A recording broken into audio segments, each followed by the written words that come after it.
Hi everyone, Jeff Duvall back again for another one of my yoga video segments. And today what I want to talk about today is an anatomical part, if you will. I'm going to talk about the spine.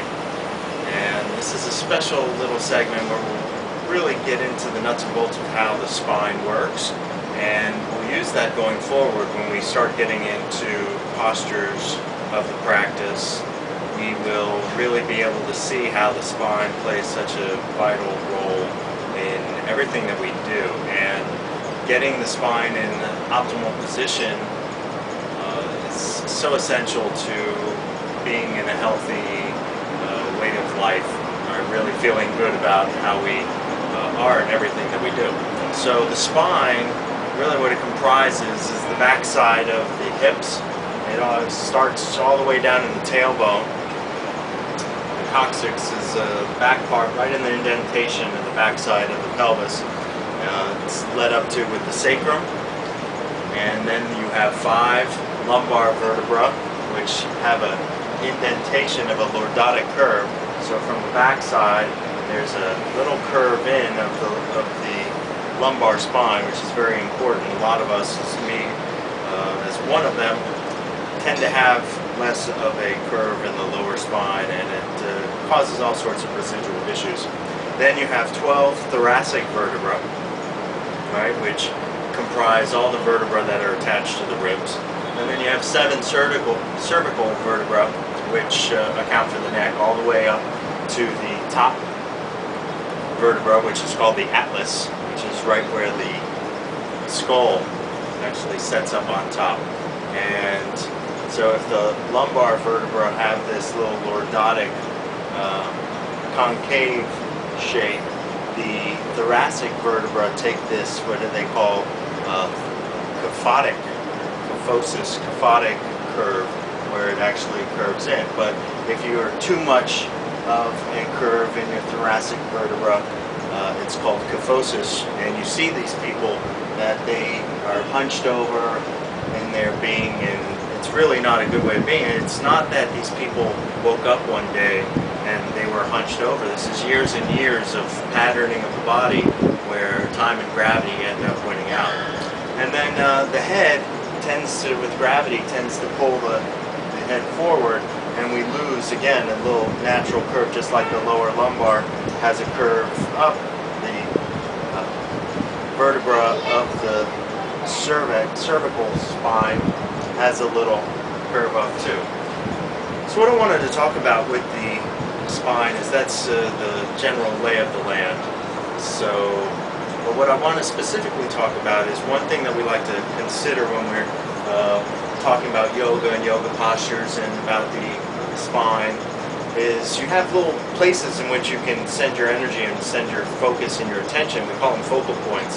So when we're standing, the focal point is in the core of the pelvis, and the core of the pelvis is literally where the tailbone and sacrum meet. So if you feel back at the top of the hips, down in the back, you have the sacrum, and then if you move your way back down to the indentation, you'll find the tailbone there. And right where they meet, if you think about it like a orb-sized ball, about the size of a ping pong ball or a golf ball, that's the type of place that we want to send our attention. And the reason it's so important to think about is once you start to visualize that area in your body, then one of the things we're trying to do is trying to create space in our pelvic floor. If you begin to start to focus on this little ball-shaped orb there in the back of your body, well, then you can start to see, oh, well, if I open up here, I start to compress on the back side of that ball, or if you're too much in, there's compression in the front. So we're always trying to create space on that ball on all sides. Right? It's something just to visualize and think about. So that's the first focal point. Then if you go up the spine to underneath the heart, where the heart meets the diaphragm, right? That's another one. The base of your heart is another one of these places that's a focal point where you can actually send your energy and your awareness to thinking about. So right where the base of the heart, if you go to the bottom of your sternum, that's the xiphoid process. The xiphoid process there is another place where you can place a ball in the back body. Then the third one of which is in the upper palate. So if you take your roof of the mouth and take your tongue up to the roof of your mouth, you lift up and move it back in space. Think about again another ping pong ball shaped sized ball up there. Think about all three of the balls now as like these blue glowing balls, and we're trying to create space around all sides. Now, time and gravity are always moving us forward, right? So one thing that practice is actually good for is reversing sort of the trends of our normal everyday life.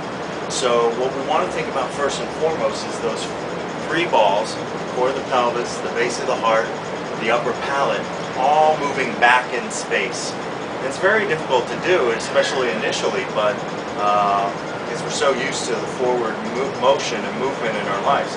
So in order to really think about core of the pelvis, back of the heart, upper palate back, it really creates a whole different sensation of being back in our body. But it's really essential for bringing more health and wellness into our lives. So we actually have to move back a little bit, back into all the things we've been plugged into in our life rather than all we're moving forward into. We have to have a sense of connection to where we've been and where we're coming from. So think about those three balls, those three blue balls, moving back in space and then lengthening. So we don't want to think about it as like the core of the pelvis back, palate back, but then the heart forward, right? That's going to create an abnormal structure in the spine. We want to think about all three moving back and lengthening. Okay?